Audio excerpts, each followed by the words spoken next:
High above, revolutionary Paris rattled with carts, rumors, market baskets, and restless footsteps. But somewhere beneath a shop, behind an ordinary cellar door, the air turned cool and still. Tonight, we go down into that hush, not to find a grand secret empire, but something quieter and more believable. The hidden work of keeping food safe, aging cheese slowly, and letting everyday life continue while history made a great deal of noise overhead. Good evening and welcome. I'm so glad you're here. Tonight we're going to leave the crowded streets behind and travel somewhere cool, dim, and wonderfully practical. We're going beneath late 18th century Paris, into the cellars, storage rooms, old limestone spaces, and neighborhood back rooms where food was kept, watched, turned, wrapped, guarded, and quietly valued. Paris, during the revolutionary years, is often remembered through speeches, crowds, flags, and arguments about the future.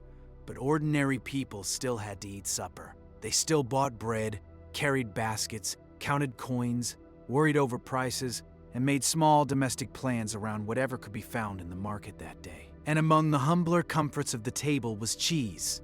Sturdy, fragrant, portable, sometimes plain, sometimes cherished, and very often more complicated than it looked. So tonight, we'll follow cheese through revolutionary Paris. We'll look at the market women and country carts, the problem of keeping milk in a city before refrigeration, the cool cellars that made urban food storage possible, and the patient craft later known as affinage, the careful ripening of cheese by touch, timing, air, moisture, and human judgment. Along the way, we'll be gentle with what we know and what we can only imagine.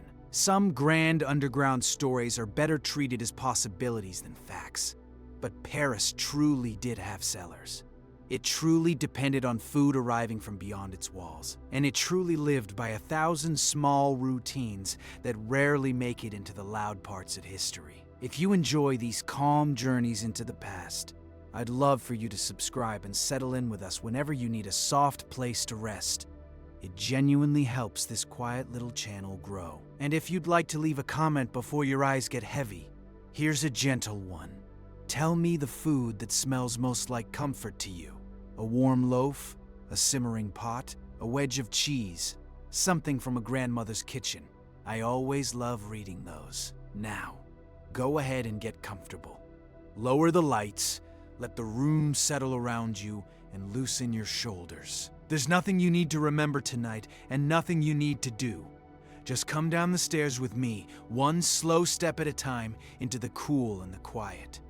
Let's begin above ground, where the whole story starts with a great deal of noise. Above ground, everyone had an opinion, and most of them were loud. Picture a Paris street in the last years of the 18th century. Wooden cartwheels clattered over uneven stones. Vendors called out from stalls and doorways. Aproned shoppers moved with baskets over their arms, stopping, weighing, frowning, bargaining, and moving on. Bread was not merely food here. Bread was politics, comfort, necessity, and worry all at once. The price of a loaf could turn an ordinary morning into an argument, and an argument into a crowd. In the market squares, people leaned close over baskets and whispered the newest rumor, whatever it happened to be that day. But daily life was not only bread. There were onions and herbs, eggs when they could be had, dried beans, wine, butter, and cheeses from the countryside. Some were fresh and meant to be eaten quickly. Others were firmer, saltier, more patient things, able to travel better and wait longer. It was a vivid world, and an exhausting one. Everything felt urgent. Everything felt like it might change by supper. And yet, just a few steps away, down a narrow lane or behind a shop front, there was often a door that led somewhere the noise could not follow. The most important door on the street may have been the one nobody looked at twice. Its paint had peeled long ago. Its iron handle was cold to the touch, even in summer. People passed it every day without a glance, on their way to more interesting doors with brighter paint and grander purposes. But behind a plain door like this, a stairway might lead down into a cellar. In a city before electric refrigeration, such spaces mattered enormously. They were not romantic to the people who used them.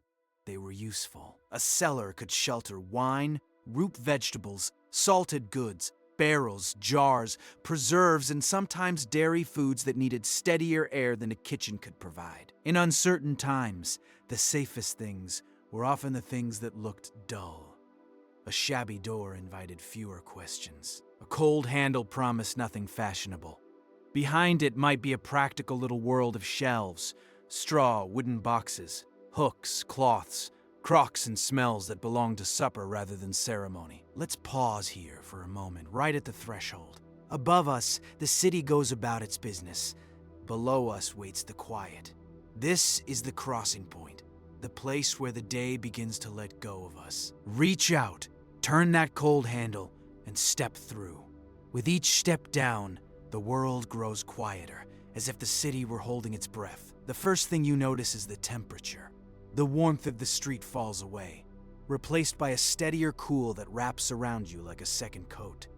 The shouting fades, the cartwheels become a distant hum, and then almost nothing at all. Soon, there is only the sound of your own footsteps on worn stone. And somewhere ahead, the slow, patient drip of water finding its way through rock. The walls change as you go. Rough plaster gives way in places to pale limestone, or to stone blocks set carefully into the cellar wall. Paris had been shaped by this stone for centuries.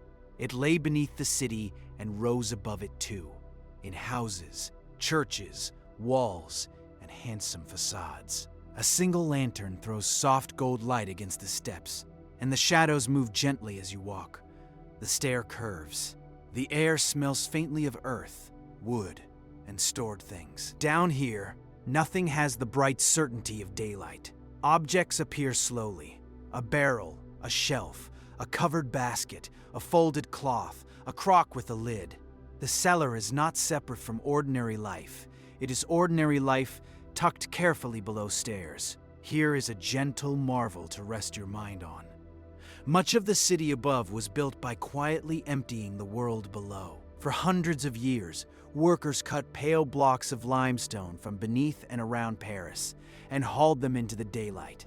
Those blocks became walls, arches, houses, and churches. The beautiful upper city owed a great deal to the hollowed spaces and quarries underneath. Not every cellar connected to a grand underground passage, of course. Most were smaller and more domestic.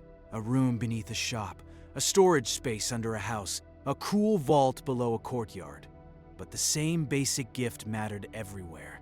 Stone held coolness. Earth softened extremes. A few feet below the busy street, the seasons became calmer. In a food city, that mattered. Milk soured quickly. Butter softened in heat. Fresh cheeses were delicate. Firmer cheeses tolerated travel, but even they preferred a place that was not too warm, not too dry, and not too changeable. So the underworld of Paris was not only a place of mystery, it was a place of household management.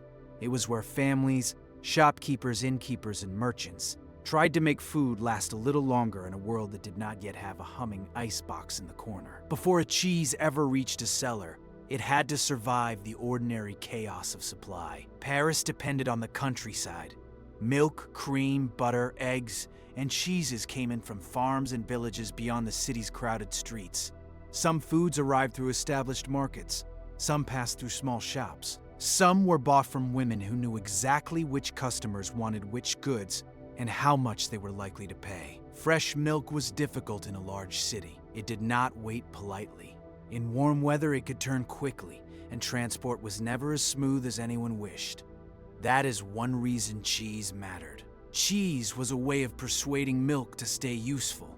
Press it, salt it, drain it, ripen it, and suddenly something fragile could travel farther and last longer. For shoppers, cheese could mean many things. A little fresh cheese for a simple meal, a stronger wedge to stretch bread and wine, a firmer wheel bought for keeping, a small luxury perhaps when the purse allowed it. It sat between necessity and pleasure, which is a very human place for food to be. Imagine a woman in a white cap at a market stall, lifting a wrapped piece and judging it by smell, weight, price, and trust. The seller knows her. She knows the cellar. There is no label with modern promises. There is only experience, reputation, and the careful look that says, "Is this worth my coins today?" Many cheeses that Parisians ate began their lives far from Paris. They came from dairies, villages, abbeys, farms, and regional traditions, not as identical factory goods, but as seasonal and local foods. Some were soft and delicate. Some were pressed and firmer. Some were made from cow's milk, others from goat or sheep, depending on the region and the animals kept there. A cart bringing food toward Paris might carry many things at once: eggs packed in straw, poultry in baskets, butter wrapped and kept as cool as possible, and cheeses covered in cloth or nestled among other goods. Travel was slow, roads could be rough, weather mattered, so did timing. Not every delivery needed to be secret, and we should be careful not to turn all ordinary trade into intrigue. But during years of scarcity, price controls, suspicion, and political tension, food could attract attention. People noticed what others had. They noticed what was being sold, hidden, hoarded, wasted, or enjoyed too openly. So discretion was useful. A practical cellar did not need a dramatic conspiracy. Sometimes it was enough to arrive early, unload efficiently, keep good relationships, and avoid unnecessary conversation. By the time the city fully woke, some cheeses were already on market tables, in shop cupboards, or resting in the cooler backspaces where the day's heat could not reach them quite so easily. Some people are made for quiet judgment, and cheese rewards them. The word affineur is a lovely one. It refers to a person who ripens or matures cheese, helping it reach its best condition through time, care, and close attention. The terminology in trade became more clearly recognized over time, but the underlying work is older than the word's modern Polish. Someone had to know when a cheese was ready, how it should be stored, and what kind of care it needed. An affineur was not simply a farmer, and not exactly a cook. Think of this person as a keeper of ripeness. They understood shelves, air, cloth, salt, moisture, temperature, and patience. They knew that a cheese could be too young, too dry, too warm, too neglected, or just right for the table. Picture someone moving through a cellar with a candle in one hand, an apron, sleeves rolled, hands that know their work without needing to think about it.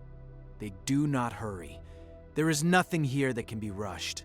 And they have made their peace with that long ago. They read the cellar the way a gardener reads a garden. A touch of the rind, a glance at the surface, a breath of the air, a small adjustment today, another tomorrow. The work is quiet, but not passive. Good keeping is active attention, only done softly. The cellar had its own weather, and it was prized because it changed slowly. Up on the surface, the seasons swung wildly. Summers warmed the rooftops and courtyards. Winters pressed cold against shutters and panes. Kitchens were full of fire, steam, drafts, people, and hurry. They were wonderful places for cooking, and poor places for keeping everything calm. Down below, the air was more obedient. Not perfect, not magical, but steadier.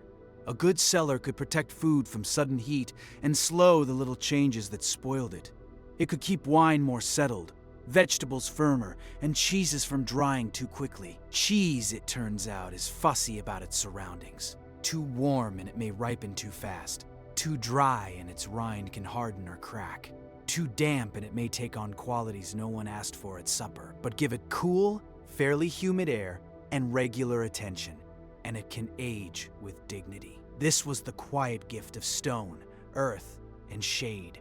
Not a miracle, just a helpful steadiness. And in a city full of unstable prices, unstable politics, and unstable moods, steadiness was its own small luxury. Every food cellar had its unwritten laws, and the experienced keeper knew them by heart. A cellar was not a jumble, at least not if someone sensible had charge of it.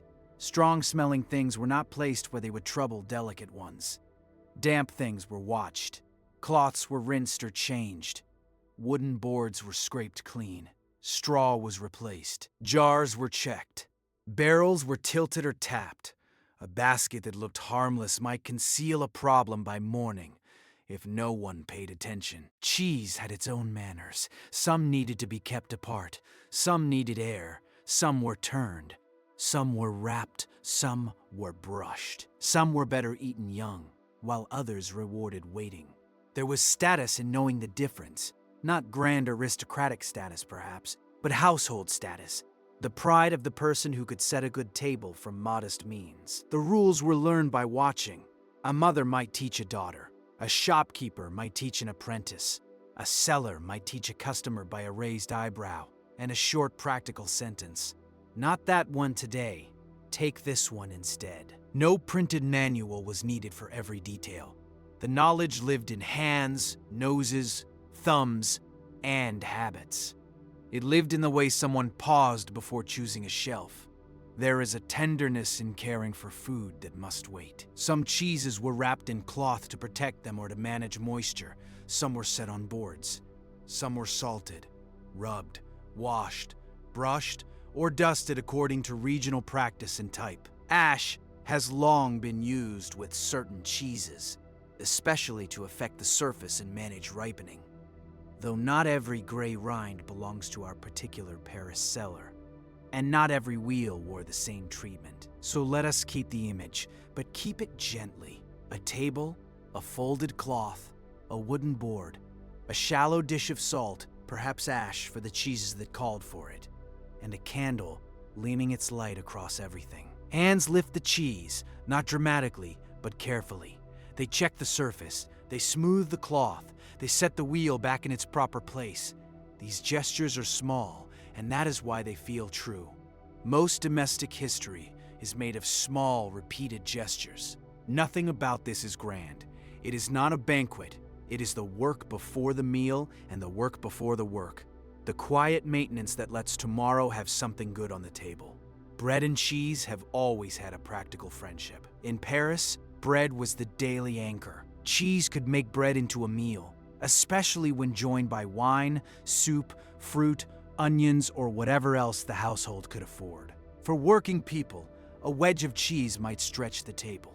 For more comfortable households, it could appear as part of a more varied meal, perhaps chosen with an eye toward region, ripeness, and reputation. The neighborhood baker was not necessarily a secret cheese broker, though it is easy to see why the thought charms us. Everyone visited the baker. Bakers rose early, their shops were warm, flowery, and full of local news. If any place could pass along neighborhood information, it was the bakery. So let us say it this way. A baker might hear things. A baker might know which market had good butter that morning, which supplier was late, which family was tightening its purse, which customer had managed to find a cheese worth sharing. The shop was a quiet exchange of calories and conversation. Imagine the counter dusted with flour, a loaf handed over, a question asked in a low voice, not secretive exactly, just ordinary and discreet. Is there any good cheese today? The answer might be a shrug, a nod, a direction, a name, a warning about price. This is how food history often moves, not through grand announcements, but through small, reliable networks of trust. The revolution did not stop at the kitchen door. Food scarcity and price anxiety shaped daily life. Bread drew the most attention, but people also worried about butter, meat, wine, fuel, and the smaller comforts that made a meal feel complete. The marketplace became a place where politics and domestic life rubbed shoulders very closely. There were rules, accusations, inspections, and suspicions. Was someone hoarding? Was a seller charging too much? Was a merchant holding back goods? Was a household displaying comfort too boldly when others were counting sous? Even ordinary shopping could carry a faint social pressure. For women especially, food buying was not a minor errand. It was household management, budgeting, social observation, and sometimes public negotiation, all at once. A market basket could carry more than food. It could carry anxiety about respectability, fairness, and being seen to behave properly in hard times. Cheese sat inside this world. A strong cheese might be humble. But a particularly fine one could also suggest connections, money, or luck. To serve it was to make a small statement, even if the statement was only, "We have managed today." History often turns on the grand phrase. Supper turns on the smaller question, can we make this enough? Turn and turn again until the turning becomes a kind of song. Not every cheese needed the same care, but many benefited from being moved, watched, or turned. If a wheel around rested too long without attention, it might settle unevenly or develop poorly. So the keeper went down the shelves, lifting, rotating, checking, replacing. By candlelight, the work went on, slow and steady. Lift, turn, set down. Lift, turn, set down. The flame swayed a little with each movement, and the rows of pale and golden shapes faded off into shadow, more than a single candle could ever light at once. There was a rhythm to it that emptied the mind in the best way. You did not have to speak. Your hands already knew. Down one shelf and up the next, the same small motion repeated until the hours softened and slipped by unnoticed. It was the sort of task that asked for presence rather than performance. And in a world that asks so much of everyone, that was its own kind of rest. You cannot argue with a cheese. You can only check it, turn it, wait for it, and accept that it will not be hurried for the sake of your schedule. Close your eyes, and the cellar has a smell you can almost remember. There is damp earth in the air, cool and plain, like a garden wall after rain. There is the mineral quiet of stone. There is old wood from shelves and boxes.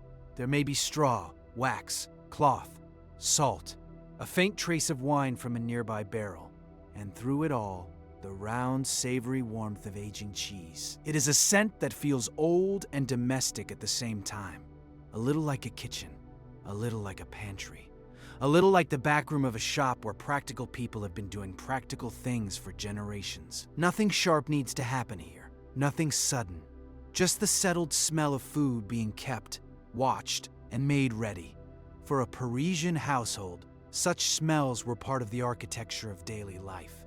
The upstairs rooms had fire, soap, fabric, bodies, and cooking. The street had mud, horses, smoke, and bread. The cellar had cool stones, stored food, and the promise that not everything had to be used at once. Let the senses rest there for a while. There is nothing else to notice, nothing else you need. History was in a hurry, but the cellar was not. Up above, news changed by the hour. Decrees were read, crowds gathered, prices shifted. Allegiances were discussed with great seriousness by people holding market baskets and loaves under their arms. Down below, time had a different scale. A day might mean only that a cloth needed dampening. A week might mean that one cheese had softened and another was still not ready. A month might change the flavor of something resting quietly on a board. The cellar preserved more than food in a literal sense. It preserved a slower rhythm of attention. It reminded people that some parts of life still answered to moisture, salt, temperature, and time, no matter what slogans were painted outside. And the keepers came to move at that pace too. Their shoulders loosened, their breathing slowed. The urgency of the street could not quite reach them past the stone, the shelves, the boards, and the low ceiling. It is a rare gift to stand in a place where time agrees to stretch and soften. But that is what a good cellar offered, to anyone patient enough to come down and stay a while. As the years passed, many of these small practices continued in one form or another, not always in the same rooms, not always under the same names, and not always with the romance we like to give them later. But the essentials remained familiar. Food arriving from the countryside, cellars building reputations, shoppers judging by habit, and cool storage doing its quiet work. The grand events of revolutionary Paris moved on into memory. Streets were renamed and renamed again. Shops changed hands, families shifted, adapted, made do. But somewhere beneath the surface of all that change, ordinary routines kept their gentle persistence. A young cheese was carried in. A cloth was adjusted. A board was scraped clean. A wheel was turned by candlelight and set back on its shelf. A thumb pressed gently to a rind, And the quiet answer came, "Not yet. Come back in a week." There is no need now to hurry through the remaining rooms. The useful part of the story is already resting around us. Cool air, stone walls, wooden shelves, food that asks for patience, people who knew how to listen with their hands. The city can hurry all it likes. Down here, things ripen in their own time, on their own shelves, in air that changes slowly. The lantern moves along the row and pauses. The wheels rest in their gentle shadows. The folded cloth lies beside the shallow bowl of salt. Somewhere above, a bakery oven is cooling after a long morning. Somewhere, a market basket has been set down by a kitchen chair. And the cellar goes on, cool and steady, asking nothing dramatic of anyone, keeping its slow and patient promise beneath the noise of the city. Somewhere beneath Paris, the limestone still holds its steady cool. In one small cellar, a candle burns low, its flame barely moving in the still air. A few cheeses rest on wooden boards. Some are wrapped in cloth. Some sit uncovered, their rinds quietly changing. A barrel leans in the corner. A basket waits beside the stair. The stone is damp and cool to the touch. A drop of water finds its way down, somewhere far off, and falls with a sound softer than a whisper. The city changes above, as cities do. Carts become carriages, carriages become motor cars, and the markets alter their shape.